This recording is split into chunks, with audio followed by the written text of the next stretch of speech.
acara hari ini ya. Acara hari ini merupakan penyerahan pertama konsumen PCX di Lampung.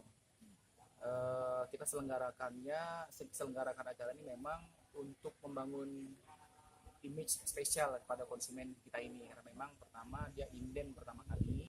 Nah, setelah ini akan ada penyerahan berikutnya ke dealer-dealer yang lain. Kan kita punya 60-an dealer di Lampung ya. Mereka secara estafet, secara mandiri mereka akan laksanakan. Tujuannya adalah ya silaturahmi kepada konsumen Honda, konsumen PCX-nya, membangun silaturahmi itu, dan kita ingin membuat awareness PCX ini baik, karena secara inden sekarang ini penerimaan masyarakat sangat positif.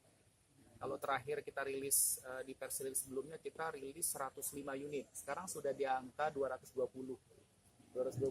Jadi pembangunan inden ini akan dilakukan secara bertahap, kira-kira seperti itu.